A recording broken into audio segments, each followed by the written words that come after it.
थी। एक समय की बात है, सरस्वती नदी के पवित्र तट पर भद्रावती नाम का एक नगर था। वह एक अत्यंत धर्मात्मा राजा राज्य करता था, जिसका नाम था धृतिमान। वह चंद्र वंश में उत्पन्न हुआ था और अपनी न्यायप्रियता व धर्म पालन के लिए बहुत प्रसिद्ध था। उसी नगर में एक धनवान वैश्य रहता था, जिसका नाम था धर्मपाल। उसका हृदय अत्यंत पुण्यशील और करुणा से परिपूर्ण था। उसने अनेक धर्मशालाएं, कुएं, बावड़ियां, मंदिर, गौशाले और बनवाई थी। वह भूखे को अन्न, प्यासे को जल और दुखी को सांत्वना देता था। उसका जीवन भगवान विष्णु की भक्ति में समर्पित था। धर्मपाल के 5 पुत्र थे, सुमना, मेधावी, सुकृति, धृतिमान और धृष्टबुद्धि।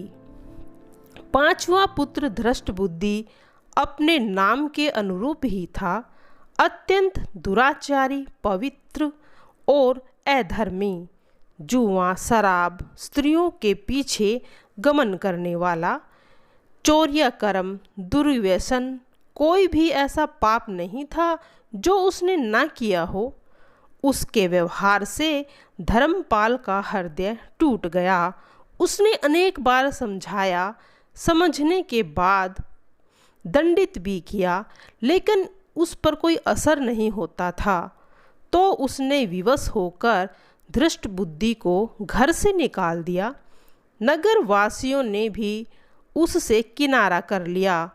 उसका जीवन अब अंधकारमय हो गया था।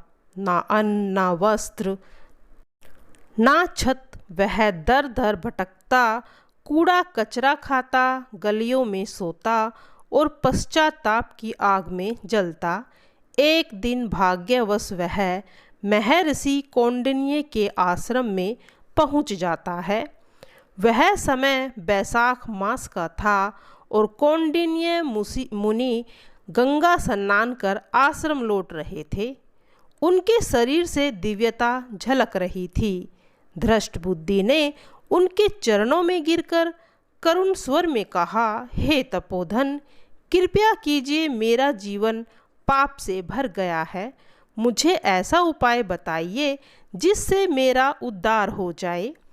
कौंडिन्य मुनि ने करुणा से कहा, हे पुत्र, तुमने जो पाप किए हैं उनके लिए पश्चाताप तो तुम्हें है, प्रथम उपाय है। और दूसरा उपाय है कि तुम मोहिनी एकादशी का व्रत रखो।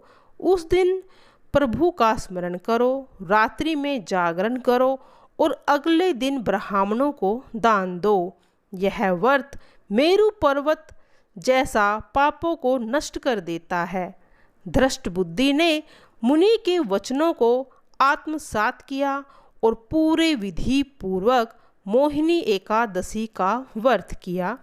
उसने दिन भर अन्न जल त्याग कर व्रत किया, रात्रि में भजन कीर्तन में भाग लिया और अगले दिन स्नान कर ब्राह्मणों को दान दक्षिणा देकर भोजन कराया और स्वयं भोजन किया।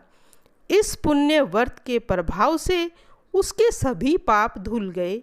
वह निष्पाप हो गया और अंत में दिव्य देह प्राप्त कर गरुड़ पर आरूढ़ होकर श्री विष्णु जी के धाम को चला गया। हे राम, यह मोहिनी एकादशी का व्रत ऐसा है जो न केवल जीवन की दिशा बदल देता है, अपितु परलोक तक सुधर जाता है। प्रिय भक्तजनों, अब सुनते हैं तुलसी माता की आरती। कहा जाता है कि तुलसी माता की आरती एकादशी के व्रत में जरूर सुननी चाहिए। आइए सुनते हैं प्रिय भक्तजनों तुलसी माता की आरती। जय तुलसी माता, सब जग की दुखदा सुखदाता वरदाता। जय तुलसी माता, सब योगों के ऊपर, सब रोगों से ऊपर, रुज से रक्षा करे भवत्राता, जय तुलसी माता।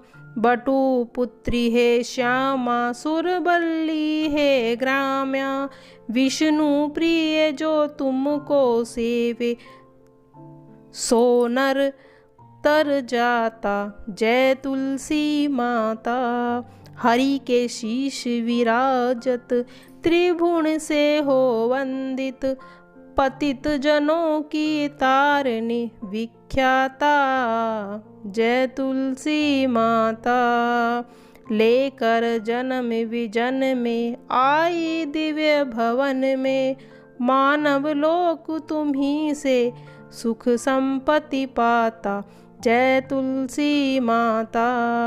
हरि को तुम अति प्यारी, श्याम वरण तुम्हारी, प्रेम अजब है उनका, तुमसे कैसा नाता, जय तुलसी माता। तुलसी महारानी नमो नमो, हरि की प्यारी नमो नमो। धन तुलसी पूरन तप की नौशाली, ग्राम बनी पटरानी, जाके मंत्र मंजरी कोमल श्रीपति, कमल चर पलपटानी, धूप दीप नैवेद्य आरती, पुष्पन की वर्षा बरसानी, 56 भोग 3600 व्यंजन, बिन तुलसी हरि एक न मानी। सभी सखी मैयो तेरे यस गावे, भक्ति दान दीजे महारानी, नमो नमो तुलसी महारानी, तुलसी महारानी नमो नमो। सभी सुखी मैया तेरो यस गावे, भक्ति दान दीजे महारानी, नमो नमो तुलसी महारानी, तुलसी महारानी नमो नमो। हरि की प्यारी नमो नमो, हरि की पटरानी नमो नमो। जय तुलसी माता, तेरी सदा ही जय हो। अपनी कृपा सभी भक्तजनों पर बनाए रखना।